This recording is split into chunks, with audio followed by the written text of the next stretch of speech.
ఒక్క మీ జగన్ మీద ఎంతమంది దాడి చేస్తా ఉన్నారు అని అంటే నిజంగా ఆశ్చర్యం అనిపిస్తుంది. ఒక్క మీ జగన్ మీద ఓ చంద్రబాబు, ఓ ఈనాడు, ఓ ఆంధ్రజ్యోతి, ఓ టీవీ5, ఓ దత్తపుత్రుడు, ఓ బీజేపీ, ఓ కాంగ్రెస్, ఇవన్నీ సరిపోవంటూ ఇన్ని కుట్రలు, ఇన్ని అబద్ధాలు, ఇన్ని మోసాలు, కుటిల పద్మవ్యూహంలో వీరంతా కూడా ఒక్కటై బాణాలు సంధిస్తున్నది ఒక్క మీ జగన్ మీద.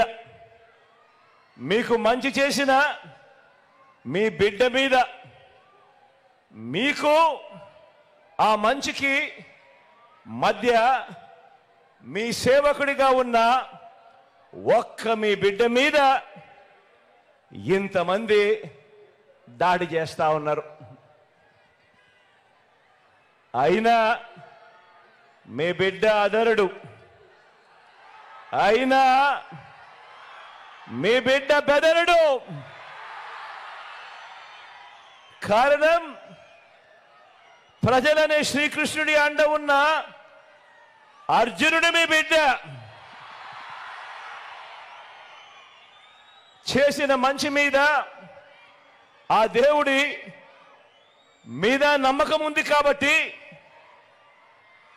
అర్జునుడి మీద ఒక బాణం వేసినంత మాత్రాన కురుక్షేత్ర సమరంలో, కురుక్షేత్ర యుద్ధాన్ని కౌరవులు గెలిచినట్టు కాదు.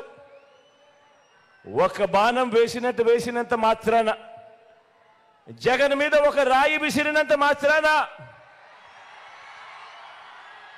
జగన్ మీద ఒక రాయి విసిరినంత మాత్రాన జరగబోయే ఎన్నికల కురుక్షేత్రంలో ఆ దుష్ట చతుష్టయం ఓటమిని, ఆ పెత్తందారుల ఓటమిని, మన పేదల ప్రభుత్వం గెలుపును ఎవ్వరూ ఆపలేరు.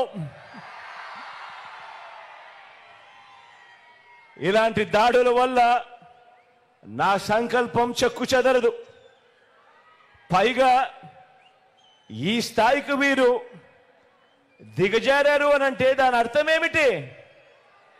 ఈ స్థాయికి వారు దిగజారారు అనంటే దాని అర్థం ఏమిటి? విజయానికి మనం అంత చేరువుగా ఉన్నామని, విజయానికి వాళ్ళంత దూరంగా ఉన్నారనే కదా దాని అర్థము.